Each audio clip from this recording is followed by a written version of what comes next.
All right, everybody, welcome back to the #1 television show in the history of the entire universe. I am Brian Lee Durfee, author of The Forgetting Moon, The Blackest Heart, and The Lonesome Crown, all three books published by Simon & Schuster's Saga Press. Today I'm going to be reviewing Stephen King's Danse Macabre. At least I think that's how you say that word, macabre. Macabre, macabre, Danse Macabre. No, I think it's Danse Macabre. The English language is seriously. Anyway, I've been reading every single Stephen King book in order of publication on this channel. And reviewing them. We're about 3/4 of the way through the list, but this one slipped by me. This was one of his earlier books. In fact, this book came out. It's his 8th overall book total. It came out after Firestarter. So I kind of skipped over this one, but we're getting to it now. Anyway, it's not a novel.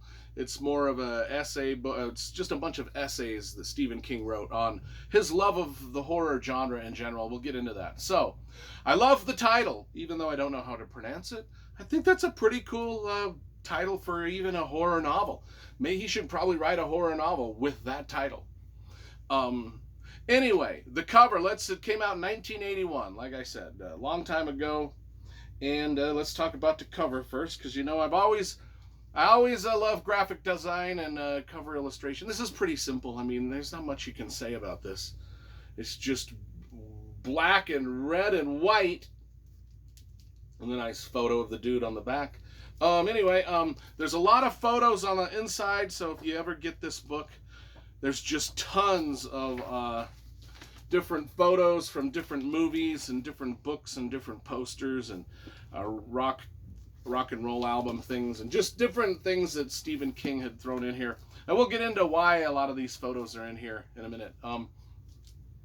So the reason, well, like I said, this is basically a big thick book of essays that Stephen King wrote in 1981. I mean, he'd just gotten super famous with his first 7 novels, and so then he decided, well, I'm going to write a book here about what got me interested in the horror genre to begin with, why I'm a horror writer, and I'm going to just sort of like a love letter that he wrote to all things horror that he loved, whether they were books that he read as a kid, movies that he saw as a kid, TV shows he saw as a kid, or just stuff that he saw out in the world in general as a kid that made him like who he is today. So he gives us a great little introduction where he talks about the first moment of horror he ever experienced in life, and it was he would go to the movies a lot. He would see a lot of westerns, a lot of science fiction movies at the theater down the street in Connecticut that he lived in, and he was watching a movie called The Earth versus the Flying Saucers, and the kids were scared and loving it in the theater. I mean, it was full of kids. The kids were just into it. They were laughing and gasping in horror at all the right spots. And then the projector just turned off right in the middle of the movie. And all the kids were like booing, and then they started chanting for the movie to start again. And then the movie theater guy came out into the audience and announced that JFK had just been shot and killed. And for some reason, that moment stuck with Stephen King for the rest of his life. He's like, that was when I knew that not only could horror be something that you experienced on a screen, but something that was just a part of our everyday lives. And it was like everybody knew where they were at when they heard JFK was shot. And that's his telling of the story, which is interesting because Stephen King went on later in life to write probably the quintessential novel about the JFK assassination called 11/22/63, one of my favorite top 5 Stephen King books of all time. Anyway, so I wanted to read a bit from page 26 because I think that this encapsulates what this book is really about. And so I will just it's kind of a bit of a long read here, but I'm going to do it. I'm going to read it. It's about 3 paragraphs. Bear with me. This boils down this book into what we're talking about here. Okay, so horror, terror, fear, panic. These are the emotions which drive wedges between us, split us off from the crowd, and make us alone. It is paradoxical that feelings and emotions we associate with the mob instinct should do this. But crowds are lonely places to be, we are told. A fellowship with no love in it. The melodies of the horror tale are simple and repetitive, and they are melodies of disestablishment and disintegration. But another paradox is that the ritual outletting of these emotions seem to bring things back to a more stable and instructive state again. Ask any psychiatrist what his patient is doing when he lies there on the couch and talks about what keeps him awake, what he sees in his dreams. What do you see when you turn out the lights? The Beatles asked their answers. I can't tell you, but I know that it's mine. The genre we're talking about, whether it's in terms of books, films, or TV, is really all one, make-believe horrors. And one of the questions that frequently comes up, asked by people who have grasped the paradox, but perhaps not fully articulated it in their own mind, is, why do you want to make up horrible things when there is so much real horror in the world? The answer seems to be that we make up horrors to help us cope with the real ones. With the endless inventiveness of humankind, we grasp the very elements which are so divisive and destructive and try to turn them into tools to dismantle themselves. The term catharsis is as old as the Greek drama, and it has been used rather too glibly by some practitioners in my field to justify what they do. But it still has limited use here. The dreams of horror is itself an outletting and a lancing. And it may well be that the mass media dream of horror can sometimes become a nationwide analyst's couch. I don't know what that means. I thought it was interesting that he wrote it and kind of poetic. I mean, my guess that what it means is, sometimes we cope with horrible things that we really see in the world in war or assassinations or car accidents by writing stories that are even just as gruesome and gross. It's kind of like, I've worked law enforcement my whole, for a lot of years now, and it's just like, the dark humor that firefighters, that paramedics, that prison guards, that cops have, the dark humor and the way they joke about some of the stuff they see. I think that's what Stephen King's talking about here. It's like, the only way to cope with it is to sort of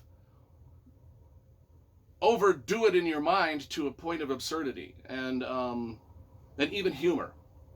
I think that's what he was talking about. I don't know. But anyway, so this just is, this kind of Stephen King kind of describes the different types of horror that he sees. And you can see it in his own writing. There's like the monster hunter, the monster horrors, like there's monsters that are horrible, and Stephen King writes about those, like with Cujo and It, a rabid dog, a crazy clown, Salem's Lot, vampires, pet cemeteries, zombie pets. But then there's also the psychological horror side, so those are his monster novels. And then there's also the psychological type of horror, like he does in The Shining, The Dead Zone, Insomnia, where there's no real monster chasing people, but it's more of a psychological horror. He kind of gets into a little bit of both of those here, and then he just talks about his obsessions that he's had with carnivals, freak shows, Nazis, communists, conservative religious nut jobs, all of these things that he considers to be horrific in their own way that he incorporates into his life. And then just the horror of teenagers and the angst that they feel. And that's why a lot of his books are coming of age tales. And this is he also explores the early beginnings of horror, like the old Gothic, the history of the genre with the old Gothic tales of Dracula and Frankenstein and things like that. So he just explores a lot of that stuff in all these essays. Not real exciting reading. I mean, I'm not like a horror junkie like Stephen King is. I mean, I just, I was glossing. He talks in depth and detail about a lot of these movies that he saw and that I've never seen, and a lot of these old sci-fi books that he's read and sci-fi stories that are just long out of print that I'll never read.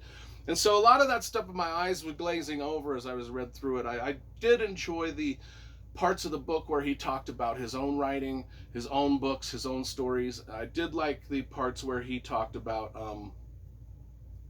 kind of The Stand and how before he'd even written that and how it kind of came together.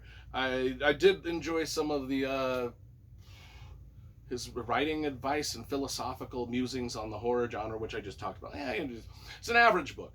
I mean, I don't think Stephen King fans will, unless you're like me and you just collect every Stephen King book. I only have this book in my collection because it's a Stephen King book. I will give this about since I read through it, I'm going to give it about a 5.5 out of 6. I do think that his other essays on writing were better. One of those books was called Secret Windows, and then his best nonfiction book was On Writing. That is a 10 out of 10. This one, I was a little bored with it. But that's me, and that's Danse Macabre.